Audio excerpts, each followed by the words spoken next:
You're dad. You got married, had 2 kids, and when things right, God turned around, and you got separated. You became homeless.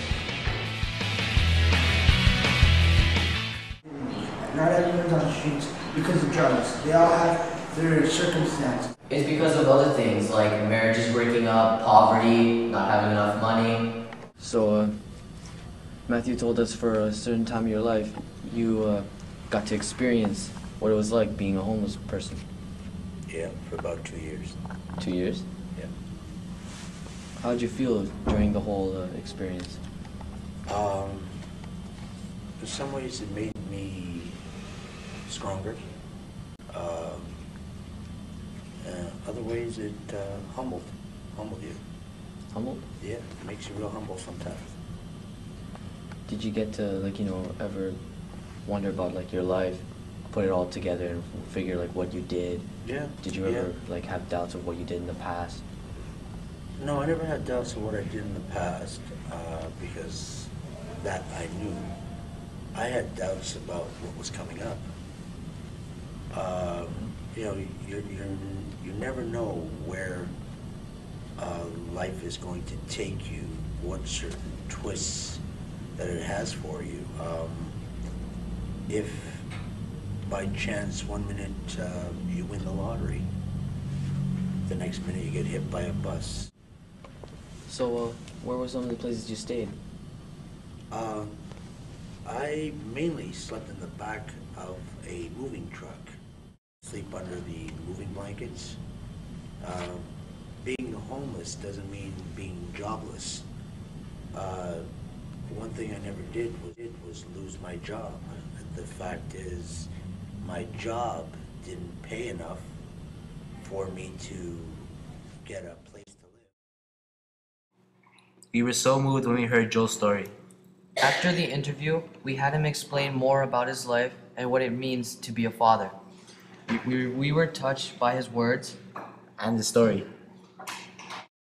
Other responsibilities. I never wanted to be called one of those deadbeat dads, so I was always sure that my child support was paid because my ex-wife and I were separated at that time, and I have 2 boys, as you know. One of them is holding the boom above my head right now.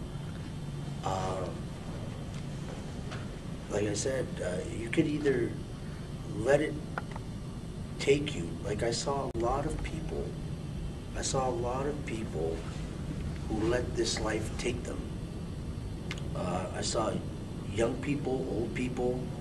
I met a lot of what the normal society would call crazy people. And these people are not crazy, they're genius. They're genius. A lot of them were artists that didn't get to express themselves. They have a lot to express, and because they're so adamant about being expressive, the people that surrounded them would not let them, so they chose a life of the street. I know teenagers, runaways, met them. Young people turning to drugs to ease the pain of cold and hunger, turning to prostitution, young men and women. Wow. It's a scary place if you let it take you. I had a higher power holding me. I would hope at that time that today they would understand what I had to do to keep them sort of oblivious to the fact that at one time Dad was sleeping in doorways and under bridges, behind the no-frills, underneath the vents for the freezer, because that's where the warm air was. So, Matthew, what are the other things you do with your dad besides, like, building motorcycles and cars and stuff?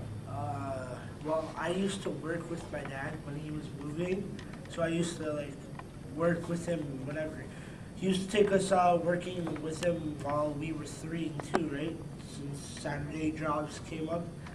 And yeah, We would carry pillows. Me and my brother would be carrying the lightest things in the world, helping him out, even though these guys are carrying cabinets, right? And you want to cut your hair this way, cut your hair that way.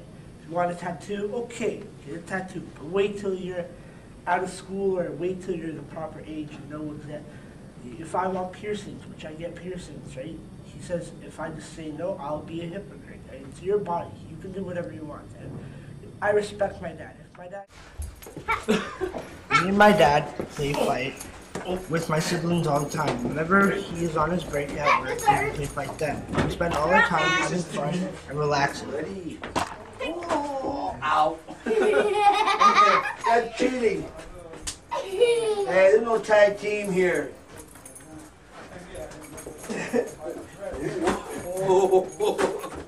Giving back was something I could do. When a friend of mine ended up homeless, we gave him a place to stay for a while. And right behind the door, he wrote, "This house saved my life. Love you all, Griff." So along this wall, you'll see all these little scripts that people have written. You know, if you come over to my house and you stay a little while and you're comfortable and you feel you're confident enough to put something up on the wall, well, take the marker, write something on the wall. So now, after this whole experience, how do you feel about poor people in general? How do I feel about them? I grew up poor. I'm still poor. I just happen to be in a better place today because... But now, knowing that your dad spent time homeless, does that change how you see him in any way? No, when I found out he was still my dad, right? I love him. There's nothing wrong with being homeless. It must have been hard for him because he don't do something out. But yeah, seeing him as a dad and seeing him as a dad, no matter what he says, he's still my dad. Yeah. Like even though he was homeless, he still managed to be there for you guys. Yeah. He's picked us up every Saturday till Sunday, right? We hung out, like played around. It's just not a cardboard box kind of world. Like my dad says, life is sacred.